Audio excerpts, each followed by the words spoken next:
Serious, forensic investigators of Reddit, what are some of the most disturbing and horrific cases you've worked on? I was a med student doing a trauma rotation in NYC.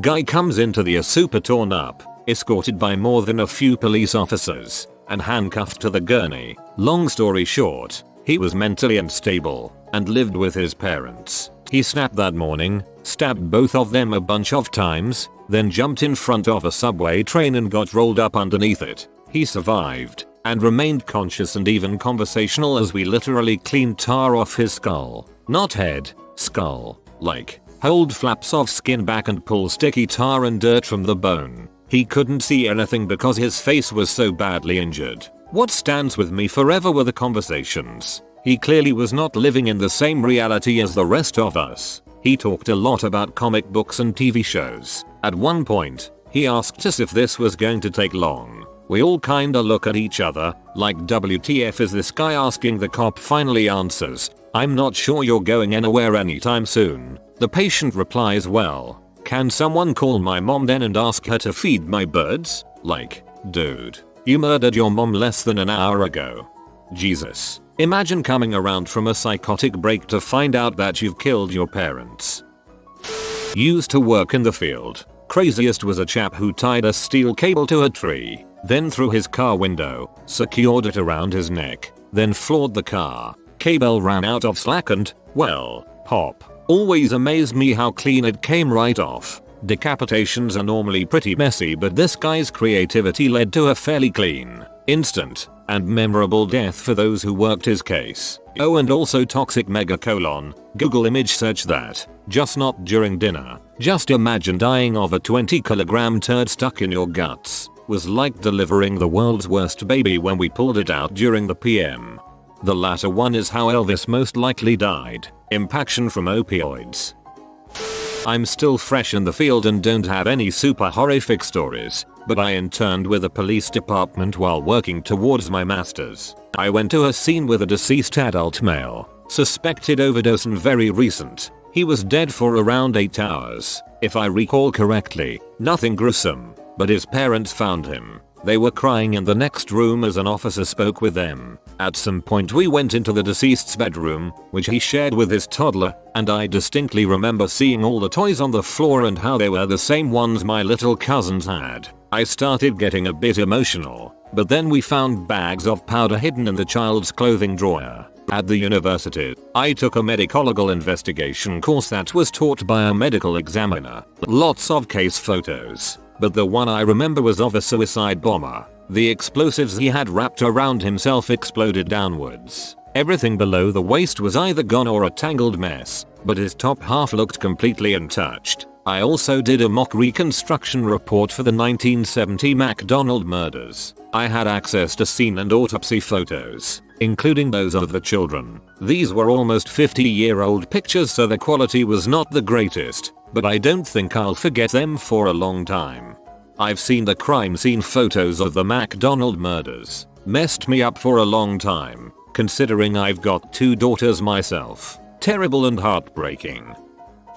Okay, this dates back many years to my time as a US Army SID criminal investigator. I was working a fraud case against a soldier, whom I'll call Sturgis, who had been collecting housing allowance, but actually living in his car. Total was about $11,000, so it's not like he was looking at prison time or anything. Worst case scenario was a dishonorable discharge, but his company XO made a hobby out of making this guy's life miserable while the investigation was going on. He personally escorted the guy to all his meetings with me, the JAG office, and other than that he was basically on full lockdown. One day they had an extended field exercise, still on base, but sleeping in tents for a few days and doing, I dunno, infantry stuff. When they got back to the company grounds, everyone lined up at the arms room turning their M16s and other various weaponry, but Sturgis instead walked out into the middle of the parade ground and sat down. The XO came out after him, yelling all the way about what a world of crap he was going to rain down on him. Sturgis stood up and shot him full auto with ammo he'd pocketed from the range.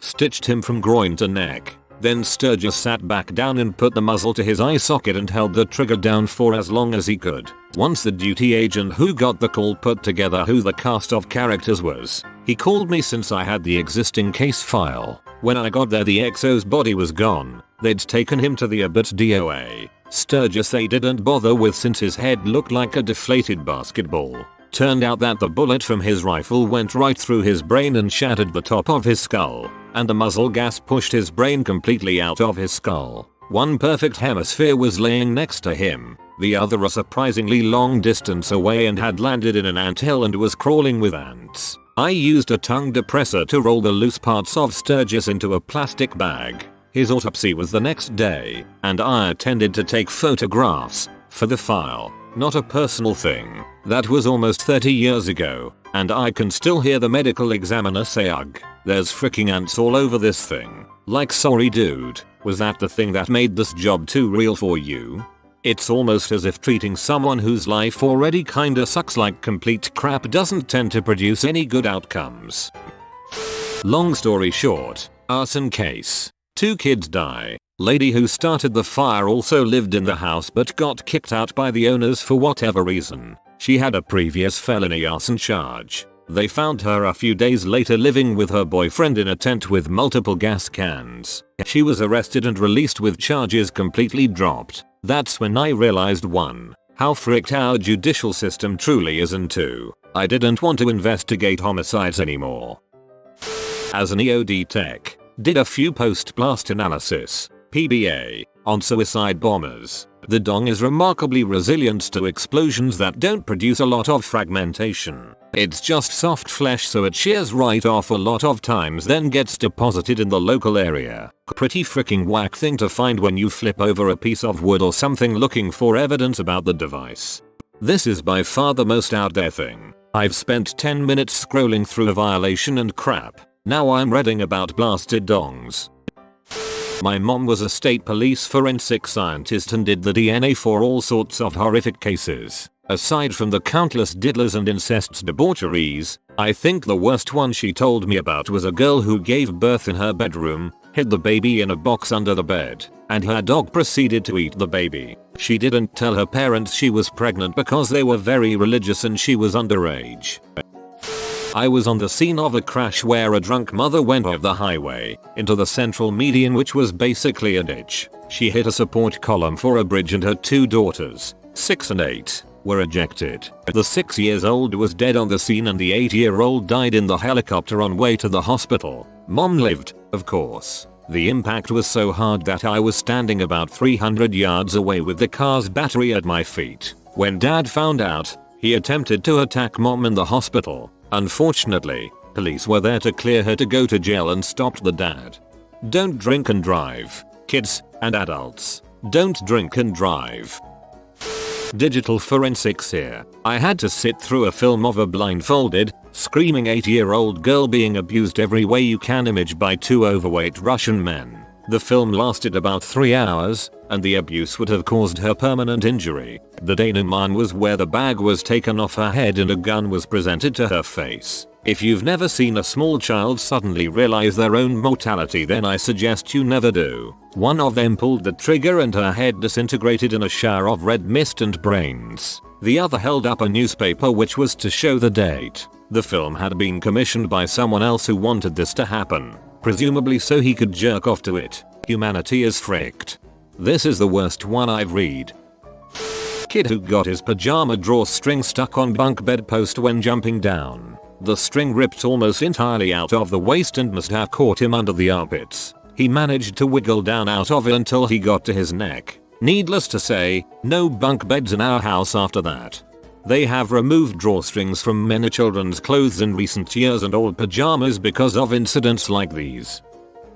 Not crime scene investigator, but in uni I did crime and investigation, and part of it was reviewing old cases. We were lucky enough to have a talk from the lead investigator on the Myra Hindley and Ian Brady case. During the talk we got to review the official crime scene photos, including ones that, as far as I'm aware, the press nor family had ever seen. On the way in we had anything that we could use to take a photo taken of us to prevent any being leaked online. One was a photo of a half skeleton and half human as the soil had fully preserved one side of the body. Even though it was just pictures, they are images I wish I'd never have seen, along with some of the sick stories you had about what people had done. It made me never do anything with my degree. Client committed suicide by connecting zip ties around neck and pulling. Frantic scratch marks indicated they regretted the action but could not cut the zip ties due to Sharp's restriction. Sharp's restriction enforced due to recent morbid self-mutilation. Claw marks on neck and lack of oxygen to the brain was the saddest I've ever seen. The inability to say the individual died on their own terms is often the only bright side to any type of suicide I deal with. That regret, I've seen it with people who try to OD on Tylenol or Advil. Once you get to a certain point, you can't reverse the process. You die painfully, and you know you're dying. Paramedic here. We got a call to an unresponsive infant. When we arrived, the father holds the baby in his arm with no pulse, so we started CPR. Got it back. A few hours later, the doctor from the hospital called us and asked out if there were any signs of abuse because the baby was shaken to death by the father. After child services take the 6 other kids away, it turned out that all was abused. Was hard to see, and the baby is still brain dead at the ICU. Other call was at the morning of the 1 January a few years ago to an unconscious person. Turned out he was dead for several hours, and his best friend, who killed him, packed his body in a car because he couldn't look at him. That was also my first call. Pretty rough. The most disturbing case I ever worked was 5 years ago in Manhattan. The cadaver of a homeless man was brought in. He had been stabbed 254 times by implements of varying size. I found small burns in various places. His eyes had been gouged out violently, and there was a cue ball in his mouth with teeth behind it. His dong had also been removed and inserted into his shit chute using some wooden implement. To me, it seemed like a group of sick people picked someone no one would care about and decided to do terrible things to them just for the fun of it. The police came to the same conclusion and never made any leads as far as I know. That one kept me up for a couple weeks. Just knowing there were people out there in my city who could do something like that for no obvious reason other than entertainment, and they got away with it, gives me chills. Freaking heck. That's horrible. It's beyond unnerving to know some people get off on killing the homeless. I remember there was some case a few years ago where someone was bludgeoning homeless people to death with a hammer, and he was only caught when the police set up a trap to catch him in the act. My dad used to be a hero driver. It's the people that help you when you have a flat tire and stuff like that. Sometimes they are at accident scenes. So my dad was the first at a scene of a woman who was driving the wrong way on the highway who hit someone in a head-on collision, causing her to fly out of the windshield to end up ran over and trampled by cars. Her jaw looked broken and her lower face was flat and her eyes were wide open. I wasn't even there, but I cringed at the description. Rookie police officer here. It was my first full year on the streets and morning roll call just broke and I got into my patrol car and started to get myself situated for the day when a call comes over the radio for a person with a weapon, which is a fairly common call in my area of patrol, so you never really know what you're gonna get. So I get to the address that radio gave me and get out of my car and start going towards the property where the call came from when another patrol car shows up and meets me at the door, but it's locked. So we start knocking very loud and hear a young woman crying and screaming, and she eventually opens the door and shouts upstairs 3rd floor and points up the stairs. So we don't have any information whether it's a gun, knife, bat or anything, so we draw our firearms and start up the stairs. I was the first inside the 3rd floor and all the lights were out and it was still dark outside, so I draw my flashlight and start making my way around bends and turns of that floor when I see some lady sitting in the couch, and I say, "Mom, where is he at?" as I cross in front of her with my flashlight and clearing the rest of the room when the cop behind me put his light on the lady and sees she has a 12-inch knife in the center of her chest. Turns out the woman was smoking PCP the night before and stabbed herself in the chest. What's weird about it was that she was sitting upright with her eyes open and her head straight. Then we looked at the floor and it was covered in blood. So after stabbing herself square in the chest, she walked around a little bit before sitting down on the couch and passing away. Stay away from drugs. Good grief, that's terrifying. Guy in Naples. FL cut the throat of all 5 of his children in a bathtub, ran away to his home country and needed to be extradited back to the US. I'm not an investigator, but I figured this had to be up there on one of the most disturbing stories I've heard. This guy was a cook at Miller's Ale House and seemed normal to the people around him. Nope. I studied forensics back during the CSI craze. I noped right out of that program when we reviewed the Dahmer crime photos. We reviewed those in our JA classes. The first day of class, that's what the professor used to see if the kids were prepared for it. Several kids didn't come back later that week. I was an intern, but guy finds out his lover was cheating on him, flies into a jealous rage, and stabs the guy to death with the handle of a frying pan. He gets him the first time in the kitchen. Vic manages to get free and runs up the stairs. Gets caught and stabbed again. Gets free again and makes it to the bathroom, where he gets cornered in the tub and stabbed to a bloody pulp. Me and another intern were tasked with picking bits of organic matter from the drain with tweezers. I worked as an investigator for Child Protective Services for a few years. Lots of disturbing cases. Thankfully this one wasn't mine. A common pattern in CPS cases is that boyfriends of mothers often are the abuser's perpetrators. As you can imagine, we would see lots of drug use and domestic violence cases. This particular case had both. A first-time mom had a baby girl. Mom was a drug user, likely M, but I don't remember for sure, and had a boyfriend who she allowed to move into the home. Mom would leave her boyfriend to care for her infant daughter. At one point the boyfriend, assumed to be high, decided that he wanted to frick. Unfortunately the daughter, now 3 months old, was the only one around. The boyfriend proceeded to violate the 3-month-old. Obviously the child was crying out in pain, and in order to quiet the crying during the act, the boyfriend covered the child's mouth. As a result, he suffocated and killed the child. He then took off and ran from law enforcement. He was eventually caught and sentenced to prison. I don't remember the time he was sentenced, but it was a very long time. I used to be a guardian ad litem. We had an infant child whose mother, heavy drug user, thought ghosts were haunting her child at night. Turns out it was the mother's BF violating the child at night. The child had to get reconstructive surgery but ultimately died later due to complications. I no longer am a guardian ad litem. For those like me who are unfamiliar with the term guardian ad litem, a person the court appoints to investigate what solutions would be in the best interests of a child. I can't imagine you see the best of society in that job.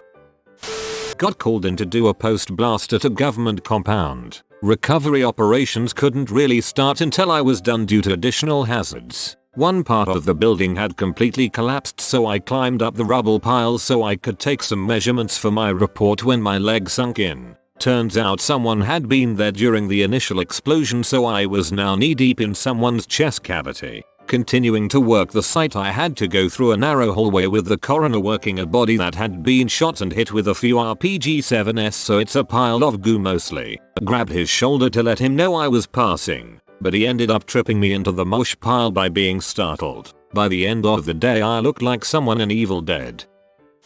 I'm a cop and my first body on the job was interesting. A man who had very little contact with the family hadn't checked in over 5 weeks. The niece popped over and the locks were changed so she could get in. However, there was a bad smell at the front door. We arrived, forced entry into the property, and there he was, dead for a long time, and the smell was atrocious, all through the house. He had decomposed that badly in the locked up house. Mold was on the walls and he had begun to liquefy into the sofa he was on and into the carpet. I also remember that he had no eyes and the mold around them turned him in nightmare fuel. Coroners has to double bag him as he was quite liquidy. I worked in forensic units, essentially where they send the criminally insane. I didn't see any bodies but worked with the people that created them. One person was getting a divorce, one parent was using the other's mental health, depression, but well managed, worked full time to gain full custody and they could afford a better lawyer. They drowned all 4 of their kids at bath time in a psychotic break. One person waited until their parents were asleep, went to the shed, got an axe, and started with their father, then their mother, killed grandma last, then told the police they did it so they could be with Jesus. They really thought it was what they would have wanted. One person was in prison for something unrelated, and one day during checks they were found to be holding what looked like an organ. Like a whole bloody mess. They used a blunt prison knife to stab their cellmate, and then managed to cut in deep enough to find the liver. It took long enough for anyone to get the guts to get the organ out of their hands that they are a good amount. They said they wanted to know if it tasted different to the liver served that day, and thought their cellmate wouldn't mind. One person had only one eye. His other one was gouged out while they slit the throat of a random stranger on the street. This was because the voices told him to. One person was in prison for murdering 2 people. One day they decided to introduce someone's head to the floor multiple times. They said prison was very boring for them and they missed hurting people. Just a hunch, but I'm guessing the 2 murders they was charged with weren't their first. They had a very impressive list of diagnoses including BPD, NPD, ASPD. We had plenty of people who did some really depraved things. Debauchery, torture, hostage taking. I definitely wish I hadn't read some of the index offenses, but often it was necessary to know exactly what to avoid doing or saying to who. A fair few years ago now I was involved in an investigation where a zookeeper whom had nurtured this pack of male wolves from pups was out of the blue attacked and eaten by them. That was a bit gruesome, shall we say. Overall, most of the work involves child abuse though, which I'll spare you the details of. I've seen some horrible crap and trust me, you don't want to know the details. I worked in CSI in Mexico. Once we went to a safe house where the police found 14 people who were tortured and executed. You could smell the iron from the entrance. Upon entering there were 2 women with broomsticks taped to the shit chute and the glory hole. In the upstairs bathroom they found a woman tied to the toilet, died of dehydration, had urinated and defecated on her for days. It was evident that they also violated her and beat her before turning her into a toilet. One of the rooms had 5 shackles on the wall and in the center a metal bucket with water. The 5 people died of hunger and from beatings. The sickest was in the backyard. In a warehouse without windows there were several bodies that had their faces and hands removed. It was like watching a horror movie. But that's the narco in these places. Excuse my bad English. This is so horrifying to even begin to imagine. So after 2 years of trying, my fiancée finally got a job at the police station under records, and she has already dealt with a lot of fricked up crap. Like 2 weeks in there was an 11-year-old that committed suicide. Her mom was apparently outside crying and saying he was such a happy kid, but the neighbors said otherwise, saying he was obviously depressed. Apparently the mom had a drug problem and would tease this kid about spending time with him. If he did anything she didn't like, she would leave him there for hours on end alone, letting him think he's a frick up. The kid literally starved of having no affection or quality time with the parent. Hung himself in his room. On the other end, I had a class in 8 with a former infantryman. He was sitting down at a table with 3 other dudes all on their laptops when one of them just stands up and screams frick and walks out without closing his laptop. Few minutes later they hear a burst shot come from outside. My buddy had some criminal investigators come up to him asking him what was on the laptop. Turns out his wife emailed him saying she had been cheating on him. She was taking the house and kids, all of it. He left the room and went up to one of the guard towers. Told the soldier the co wanted to see him and that he would be holding his spot till he got back. Took his rifle, put it on burst and blew his head open like a cauliflower. They had to repaint the whole guard tower black to hide the blood stain. He said he hated him for doing it because that black box was hotter inside than it was outside. My mother knew a coroner in the 1990s. The IRA tried bombing our local theater, but it went off prematurely outside, killing both of the bombers. I am told it looked like someone emptied a butcher's shop onto the street. If you are new to the channel, you can subscribe. I publish new videos every day. Until then, check another video.